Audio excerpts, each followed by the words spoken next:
Well, another month, another new DJI product, except I swear we reviewed this one.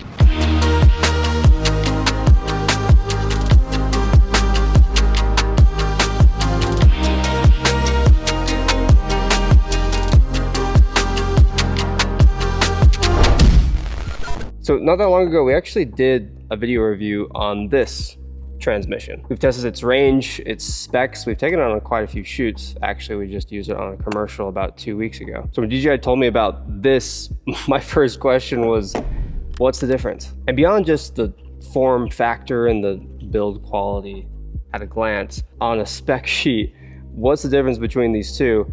And who are they geared towards? Because there's no other reason that DJI would launch a transmission that's smaller, lighter, and cheaper than their Pro lineup. I guess unless it was for somebody else. So while the Pro version is definitely geared towards professionals on big film sets using really expensive cameras, the SDR transmission seems to be geared towards smaller creators. One-man teams, two-man teams, people who are shooting really simple videos on good equipment, but not quite like Airy Alexa material. And even more specifically, in my opinion, for the solo creators. This is Johnny, fellow Utahn, actually, which is fitting because he's built his entire career with overlanding, which is basically taking an off-road vehicle, driving it to cool locations, and then Johnny films himself there. He tells just really simple but beautiful stories. But for Johnny, he's just filming himself. So he's grabbing a tripod and a camera and getting these shots. And typically he would just frame his image without him in it, hit record, run into the frame, do his thing, and then run back, end the recording and have to watch it back to see if he even got his shot. Yeah, this is the part nobody sees. Walking back to retrieve the tripod and camera. But with this, he can monitor it the whole time. One of the great things about the app that DJI has with this system is that it pretty much makes your phone function as an external monitor. Because composition is king with locked off shots, I'm able to go into the settings and I'm able to set guide frames so I can have my 3x3 grid. And now I'm able to see exactly where I need to be with the car in this frame. So this is literally just one and done. Now we can see how nice that is. And also I'm able to see if any cars are coming behind me. So it's a win-win right now. Now I'm just gonna straighten up a little bit, get myself in that 3x3. Yeah, that's sick. Now I didn't even have to get out. I have it locked in and I'm good to go. And because he's just a one-man team, he doesn't really need the robustness of the Pro system. Something light and small like this is perfect. So in the box, we have the DJI SDR transmission receiver, or the RX, and then the transmission transmitter, or the TX. The TX will always go on top of your camera, and then the receiver can be used if you're trying to transmit that image wirelessly. There's also a couple of adapter plates in here. We have the TX gimbal mounting adapter plate if you want to attach it to the Ronin, and the TX camera mounting adapter plate with 1/4-20 screws if your camera has that. It lets you mount this pretty similarly to the Pro version. Then some optional accessories if you want them. We have our DJI SDR transmission phone holder kit with a nice cold shoe mount, and then our transmission tablet holder kit. This one doesn't have a hot shoe mount, but it does have some 1/4-20 female screws at the bottom if you want to mount it in some way.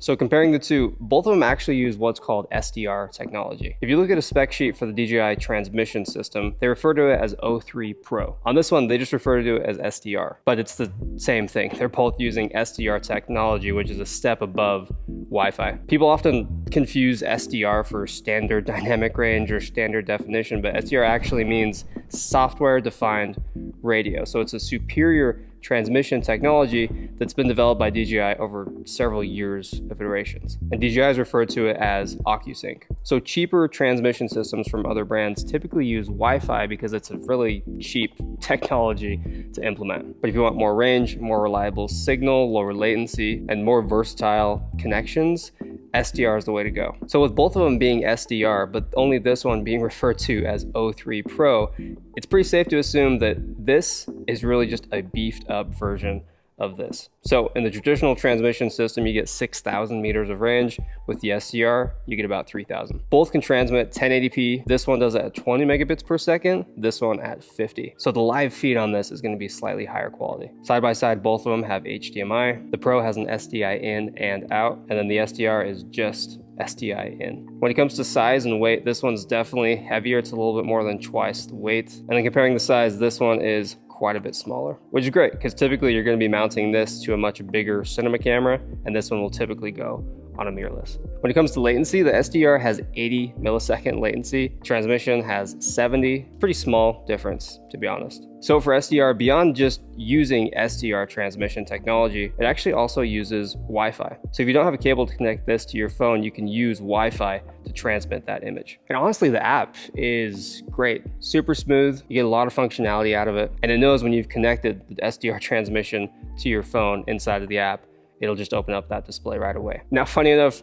the specs between these two are not all that different, but the price is. So the TX RX combo on the traditional transmission system goes for $2,500. For the TX RX on the SDR, $549. So about a fifth of the price, which is shocking because again, they use basically the same technology. They have really very similar specs. But with SDR, you take the same technology from transmission, you throw in a few nice in-app features, and you have a baby version for a fifth the price. So a few of my favorite configurations for the SDR. Number one, you get your traditional TX on top. You can mount that however you like. And then your RX hooked up to the iPad or an iPhone. I think in most cases, this is how you're gonna be configuring it. Like if you're Johnny and you're setting up your camera far away and you need to monitor that, that's perfect. The second one is the Video Village. It's actually the same as the first one, but instead of hooking up your RX to an iPad or an iPhone, you're actually using the HDMI out. So that way you can connect it to TVs, other monitors if you'd like to. And so when we're on set with a client, having a video village so they can view what our camera is viewing is super beneficial. The third one is also really similar to the first one, except our TX is also connected to a phone. So now we have a slightly bigger monitor right on top of our camera. The phone is connected to the TX via Wi-Fi. And then we have our iPad or another phone plugged into the RX. So now the camera operator has the same view as the person with the receiver. So overall, these are super similar. Really what's happening is two different transmission systems with the same technology, except one is a little bit beefier, longer range, lower latency, and the other is basically its mini counterpart. So if that was the number one question on your mind when this thing launched, hopefully that gives you a really good idea of the differences. By the way, if you want to learn how to use your gear to its fullest, go check out Full-Time Filmmaker. We have a full gear section walking you through all the technical details of using stuff like this. You'll also learn how to produce cinematic content, how to work in different industries like real estate, weddings, action sports, you name it. Thanks for watching. And as always, if you have any further questions, please let me know.